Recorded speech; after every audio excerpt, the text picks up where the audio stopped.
আসসালামু আলাইকুম ওয়া রাহমাতুল্লাহি ওয়া বারাকাতুহু। বন্ধুরা, আজ আমি আপনাদের সামনে বদনজর নিয়ে আলোচনা করব। কারণ বদনজর এতই খারাপ জিনিস। আমাদের নবী হযরত মুহাম্মদ মুস্তাফা সাল্লাল্লাহু আলাইহি সাল্লাম বলছেন, আমার উম্মতের অধিকাংশ মানুষ বদনজর লাগার কারণে কবরে চলে যাবে। আল্লাহ নবী সাল্লাল্লাহু আলাইহি ওয়াসাল্লামের কথা বলছেন হাদিসের মধ্যে। আবার আল্লাহ নবী সাল্লাল্লাহু আলাইহি ওয়াসাল্লাম বলছেন, বদনজর এমনই খারাপ জিনিস যে বদনজরের কারণে মানুষ কবরে চলে যায় আর আর উট হাড়িতে চলে যায়, হান্ডিতে চলে যায়, এই কথা বলছেন। আর বদনজর এমনই জিনিস ভাই, জাদু টোনা বান থেকেও খারাপ।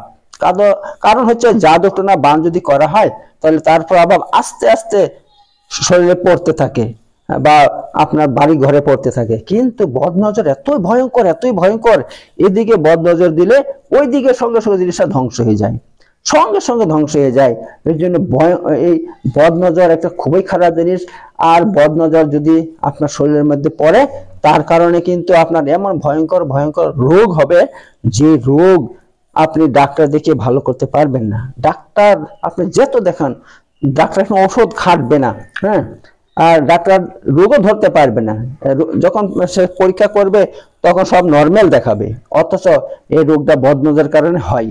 ঠিক আছে বন্ধুরা, তো এই জন্য বদনজর খুবই খারাপ। আমি কিন্তু এখন বদনজরের কিছু আলামত তুলে ধরবো। বদনজর লাগলে কি হয়? নম্বর 1, স্থায়ীভাবে মন খারাপ থাকবে। যদি কারো বদনজর লাগে, 1 নম্বর কি হবে? তার মনটা সবসময় খারাপ হয়ে থাকবে, মনের মধ্যে মানে সব পেরেশান অবস্থা থাকবে, তার মনের মধ্যে পেরেশান অবস্থা থাকবে, এই অবস্থা। 2 নম্বর, স্থায়ীভাবে তার হার্ট দুর্বল হবে, হার্ট বা তার এই যে হার্ট আছে, হার্টটা দুর্বল হয়ে যাবে। আর 3 নম্বর হচ্ছে আপনার অকারণে চোখ দিয়ে পানি বের হবে। অকারণ, কোনো কারণ নাই, কিচ্ছু নাই, টপ টপ করে পানি বের হবে, বা চোখে কোনো দেখবেন পানি জমে আছে, আপনার বারবার রুমাল দিয়ে মুছবে, কাপড় দিয়ে মুছবে। ঠিক আছে, এটা কিসের জন্য হয়? যদি মানুষ হিংসা করে বদনজর লাগিয়ে দেয় তাহলে এইগুলো হয়। তা আর 3 নম্বর হচ্ছে আপনার 3 নম্বর তো বললাম। 1 নম্বর হচ্ছে আপনার স্থায়ীভাবে মন খারাপ হবে, 2 নম্বর হচ্ছে স্থায়ীভাবে হাত দুর্বল হবে, 3 নম্বর হচ্ছে অকারণে চোখ দিয়ে পানি বের হবে, আর 4 নম্বর হচ্ছে ব্রেন বা মস্তিষ্ক দুর্বল হয়ে যাবে। অনেক সময় অনেক মেধাবী ছাত্র আছে, তারা অনেক পরীক্ষা অনেক নাম্বার করে, অনেক নাম্বার পায়। ঠিক আছে, এই সমস্ত দেখে মানুষের কি হয়? অবাক হয়, অনেকে হিংসা করে, আবার অনেকে অবাক হয়, ওরে বাবারি, ছেলেটা এত মাথা ভালো, দেখ কত নম্বর পেয়েছে পরীক্ষায়। যখনই কথা বলবে সঙ্গে সঙ্গে বদনজর লেগে যাবে। তখন ছেলেটা কি হবে? তার পড়াশোনা আগে ভালো ছিল, এখন উল্টো হয়ে যাবে। তার পড়াশোনা একদম তার মন বসবে না, পড়াশোনা করতে ভালো লাগবে না, আর পড়াশোনা করলে তার মাথায় ঢুকবে না, মুখস্থ হইতেই চাবে না তার। ঠিক আছে, আর তার মানে ব্রেনটা, মস্তিষ্কটা দুর্বল হয়ে যাবে একেবারে। এই হচ্ছে 4 নম্বর। 5 নম্বর, হ্যাঁ, অধিক পরিমাণ তার হাই আসবে, মুখ দিয়ে হাই হাই আসবে। ঠিক আছে, বিশেষ করে যারা নামাজ পড়তে শুরু করবে, অথবা যারা কোরআন তেলাওয়াত শুরু করবে, অথবা যারা জিকির আজকার শুরু করবে, তাদের এই জিনিসটা আরো বেশি হইতে লাগবে, তখন বেশি হইতে লাগবে। ঠিক আছে, আর 5 নম্বর। 6 নম্বর হচ্ছে তার মাথাটা ভারী হয়ে থাকবে। মাথা ভারী থাকবে, বিশেষ করে তার এই ঘাড়ের দিকে, এই ঘাড়ের দিকে যে পিছনের দিকটা আছে, এখানে যন্ত্রণা হবে, হালকা যন্ত্রণা, এবং ভারী হয়ে থাকবে, আর ঘাড়টাও ভারী হয়ে থাকবে তার সাথে সাথে। ঠিক আছে, এবার 6 নম্বর। 7 নম্বর হচ্ছে শরীর এবং মুখে লাল দানা বের হবে। ঠিক আছে, শরীরের মধ্যে যার নজর লাগবে, তার শরীরের মধ্যে আবার মুখমণ্ডলের মধ্যে তার কি হবে? লাল দানা বের হবে। এটা বিশেষ করে আপনার বাচ্চাদের বেশি হয়, যেহেতু বাচ্চাগুলো ফুটফুটে হয়, দেখতে খুব সুন্দর হয়, এই জন্য তার উপর সবার নজর লেগে যায়, বদনজর লেগে যায়। এমনকি তার মা বাবারও লাগতে পারে, ভাইদের লাগতে পারে, দাদা দাদির, যে কোনো ব্যক্তির নজর লাগতে পারে। তো যখন নজর লেগে যাবে তখন তার কি হবে? তার শরীরের মুখমণ্ডলে লাল লাল দানা বের হবে। তো এটা কিন্তু অ্যালার্জি নয় বা ঘামাচি নয়, এটা কিসের জন্য হয়? স্পেশাল, এটা আপনার বদনজর লাগার কারণে এটা হয়ে থাকে। তো এই ব্যাপার, এমন রুগী, আচ্ছা সেটা পরে বলছি। আর কি হবে? 8 নম্বর হচ্ছে তার 2 চোখ এবং শরীর গরম হয়ে থাকবে। ঠিক আছে, সে গরম অনুভূতি করবে, সে বলবে আমার শরীর খুব গরম লাগছে, আমার শরীর খুব গরম, অথচ তার শরীর কিন্তু গরম না। হাত দিবেন, তার শরীর কিন্তু এরকম গরম লাগবে না, কিন্তু তার কাছে গরম অনুভব হবে। আচ্ছা 8 নম্বর। এবার 9 নম্বর হচ্ছে আপনার তার খুব অলসতা আসবে, তার মধ্যে এত অলসতা আসবে কোনো কাজ করতে তার ভালো লাগবে না। সে বলবে ঠিক আছে এই কাজ আজ করবো না কাল করব, কাল করব। হ্যাঁ, যে কোনো কাজ সে বলবে যে আজ করব না কাল করব, এভাবে সে কাজকে কি করবে, সমস্ত মানে কাজ থেকে দূরে থাকবে, কাজ করতে তার ভালো লাগবে না। সব সময় মনে হবে বসে থাকি, চুপ করে বসে থাকি অথবা শুয়ে থাকি, আর কার সাথে কথা বলতে ভালো লাগবে না। হ্যাঁ, মনটা একেবারে মানে নিস্তেজ হয়ে যাবে, মনের মধ্যে তেজ থাকবে না, মনে তেজ থাকবে না, বল থাকবে না, শক্তি থাকবে না।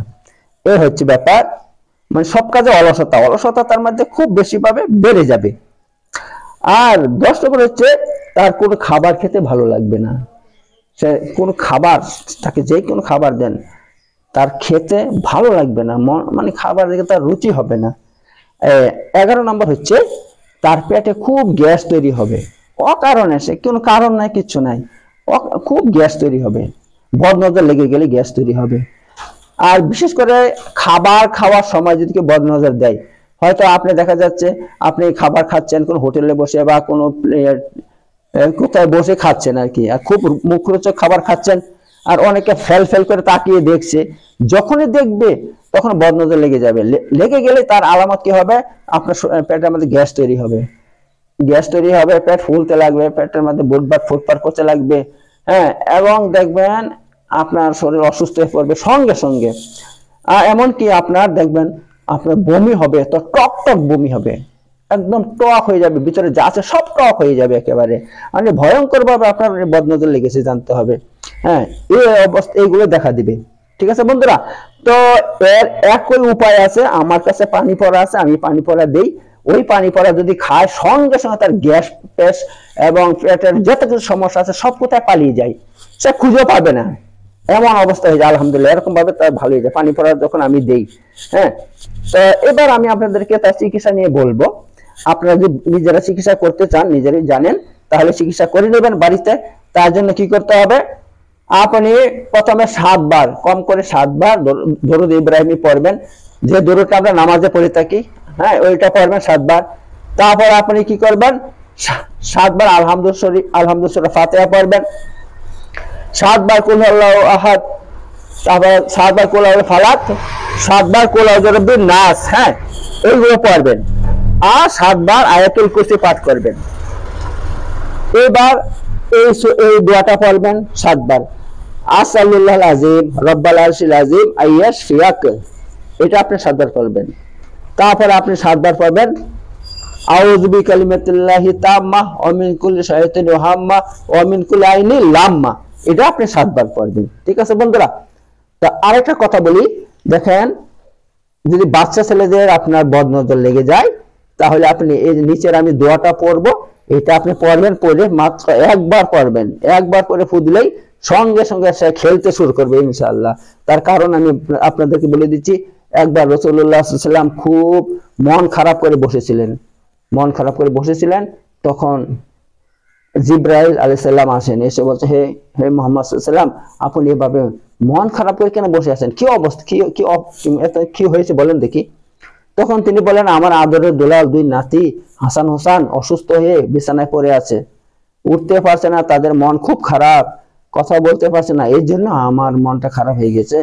তখন বলছে, এটা কোনো ব্যাপার নাই, আপনি তাদেরকে এই দোয়াটা পড়ে ফু দেন, দেখবেন ইনশাআল্লাহ সঙ্গে সঙ্গে ঠিক হয়ে যাবে। সে দোয়াটা কি, দোয়াটা হচ্ছে এই, উইজুকুমা বিকালিমাতিল্লাহি তাম্মাহ মিন কুল্লি শাইতানিন ওয়া হাম্মা ওয়া মিন কুল্লি আইনিন লাম্মা। এত রাসূলুল্লাহ সাল্লাল্লাহু আলাইহি ওয়াসাল্লাম এই দোয়াটা পড়ে যখনই ফু দিলেন, তারা সঙ্গে সঙ্গে বিছানা থেকে উঠে হাসতে হাসতে খেলতে চলে গেল। অর্থাৎ তাদের উপরে বদনজর লেগেছিল, কারণ দেখতে সুন্দর ছিল বলে সবাই বদনজর লাগিয়ে দিয়েছিল, এবং এই দোয়াটা পড়ার সঙ্গে সঙ্গে বদনজর কেটে যায়, ফলে তারা হাসতে হাসতে খেলা করতে শুরু করলো। তো বন্ধুরা, এই ব্যাপার, এই সমস্ত আমলগুলো আপনারা করবেন, তাহলে ইনশাআল্লাহ সব ঠিক হয়ে যাবে। আর আমি বলছিলাম না যে ভিডিওতে, আমি বলেছিলাম যে আমি ভিডিওতে না, আমি থাম্বনেইলে লিখেছি আমি এমন কিছু পড়বো বদনজর কাটার জন্য, কিন্তু বন্ধুরা এখানে ভিডিওটা অনেক বড় হয়ে যাচ্ছে, এই জন্য এই ভিডিওর মধ্যে সম্ভব নয়। এই নিয়ে আমি আরেকটা ভিডিও তৈরি করব, সেই ভিডিওর মধ্যে বদনজর কাটানোর আমি কিছু আছে, কিছু আছে, কোরআনের আয়াত আছে, তারপর আপনার দোয়া আছে, সেইগুলো আমি পড়বো, তাদের একটা ভিডিও তৈরি করব।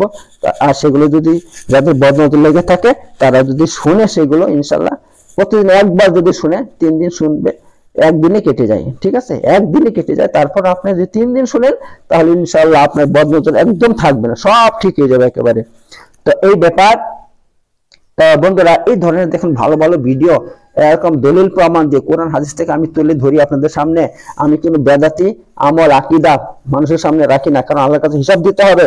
এই জন্য আমি একমাত্র রাসূলুল্লাহ সাল্লামের থেকে প্রমাণিত আমল আকীদা আমি আপনার সামনে তুলে ধরি, দোয়া তুলে ধরি, এবং বিভিন্ন রোগের চিকিৎসা যা আল্লাহ নবী সাল্লাম যে দিয়েছেন দোয়ার মাধ্যমে, সেগুলো আমি আপনার সামনে রাখি।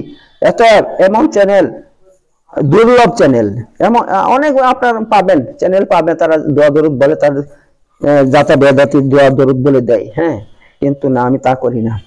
এত আপনারা আমার সঙ্গে যদি থাকতে চান তাহলে আমার ইউটিউব এই চ্যানেলকে সাবস্ক্রাইব করুন, করে আমার সঙ্গে থাকুন, কারণ আমি যখন নতুন নতুন ভিডিও তৈরি করব, আপলোড করব, তার নোটিফিকেশন সঙ্গে সঙ্গে আপনার মোবাইলে চলে যাবে। আপনি সেই ভিডিও দেখে জীবনের অনেক সমস্যার সমাধান পাবেন। কারণ অনেক মানুষ আছে, তাদের রোগ যখন হয়ে যায় তারা ডাক্তারের কাছে যায়, এক ডাক্তার দেখায়, এক হসপিটালে দেখায়, সেখানে ভালো হয় না, তখন আবার এর থেকে বড় হসপিটালে চলে যায়, সেখানে ভালো হয় না, তারপর আরো মানে তাদের দেশের মধ্যে সবথেকে যে বড় হসপিটাল আছে সেখানে চলে যায়, কিন্তু সেখানেও ভালো হয় না।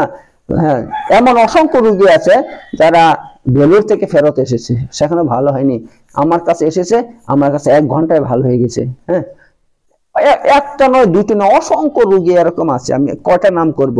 যেমন এক ব্যক্তি, এক ভদ্র মহিলা, তার কি হয়েছে, এমন রোগ হয়েছে শরীরের মধ্যে যন্ত্রণা ভালো হচ্ছে না, সে বেলুর 1 বার নয় 2 বার গিয়েছে, আর আসা যায় কত খরচ আছে, সেখানে গেলে অনেকদিন থাকতে হয়, চিকিৎসা করাতে হয়, মেলা টাকা, লাখ লাখ টাকা খরচ করেছে, কিন্তু এক চুল পরিমাণ তার ভালো হয়নি। তো সেই মেয়েটা আমার কাছে যখন এসেছে, আমি যখন তার চিকিৎসা শুরু করছি, আমি দেখলাম তার শরীরের মধ্যে 2টো জিন ছিল, একটা নয় 2টো জিন ছিল। ওই জিন শরীরের মধ্যে রক্তে মিশে সমস্ত শরীরে ঘুরে বেড়াইতো, এই জন্য তার শরীরের মধ্যে যন্ত্রণা ছিল। এবার সেই জিন যখন আমি তার শরীর থেকে বের করে দেই, সঙ্গে সঙ্গে তার যন্ত্রণা ভালো হয়ে যায়। আর আমি মসজিদ ইমামতি করি, আমার মসজিদের পাশেই একটা মেয়ে ছেলে আছে, মানে কুমারী মেয়ে, অবিবাহিত, এখন বিয়ে হয়নি, তার 3 মাস থেকে জ্বর ছাড়েনি, 3 মাস থেকে জ্বর যন্ত্রণা কিছু ভালো হয়নি, ডাক্তার দেখিয়ে এবং চিকিৎসা করে ফেল, তার মানে রিপোর্টে নর্মাল সবকিছু, কিন্তু যখন আমার কাছে এসেছে আমি চিকিৎসা শুরু করব, দেখলাম আমি যখন ঝাড়ফুঁক শুরু করছি তখনই তার ওই জিনটা হাজির হয়ে গেছে যে শরীরের ভিতরে ছিল, দিয়ে ওইটা বের করে দিলাম, মেয়েটার সঙ্গে সঙ্গে জ্বরও পালিয়ে গেল, তার যন্ত্রণা পালিয়ে গেল, কোনো ওষুধ কিচ্ছু লাগেনি। তো এই ব্যাপার বন্ধুরা, তো এরকম চিকিৎসা আমি করে থাকি। এই সমস্ত উপকার যদি পেতে চান তাহলে আমার সঙ্গে যোগাযোগ অবশ্যই করবেন। আপনারা যদি আমার সঙ্গে যোগাযোগ করতে চান তাহলে কমেন্টের মধ্যে আমার ফোন নম্বর যদি আপনারা চান, তাহলে আমি কিন্তু অন্য ভিডিওতে আমার ফোন নম্বর দিয়ে দিব, আমার সঙ্গে যোগাযোগ করবেন, তাহলে আলহামদুলিল্লাহ আপনাদের উপকার আরো হয়ে যাবে, অনেক বেশি উপকার হয়ে যাবে। তো মোট কথা, এমন কঠিন রোগী যারা ডাক্তার দেখিয়ে ভালো হচ্ছেন না, তাহলে আমার সঙ্গে যোগাযোগ করবেন। আলহামদুলিল্লাহ আমার কাছে আলহামদুলিল্লাহ কোরআন চিকিৎসা মাত্র 1 দিনে ঠিক হয়ে যায়, 1 দিনে, আল্লাহর রহমতে 1 দিনও লাগে না, আধা ঘন্টার মধ্যে ঠিক হয়ে যায়। আর আমি 3 দিন চিকিৎসা করি, প্রথম চিকিৎসা করে দিব, আর যা কিছু দিব ওই 3 দিন ব্যবহার করবেন, 3 দিন ব্যবহার করলে ইনশাআল্লাহ সম্পূর্ণ ঠিক হয়ে যায়। তো এই ব্যাপার বন্ধুরা, আপনারা যদি আমার সঙ্গে যোগাযোগ করতে চান, আমার সঙ্গে সম্পর্ক করতে চান, তাহলে অবশ্যই আমার ইউটিউব চ্যানেলকে সাবস্ক্রাইব করে রাখুন, তাহলে ইনশাআল্লাহ আর আপনারা ফোন নম্বর চাইলে আমি অন্য ভিডিওতে তা দিয়ে দিব। তো বন্ধুরা, এই ভিডিওটা অনেক বড় হয়ে যাচ্ছে, তো আমি এখন শেষ করছি। সবাই ভালো থাকবেন। আসসালামু আলাইকুম ওয়া রাহমাতুল্লাহি ওয়া বারাকাতুহু।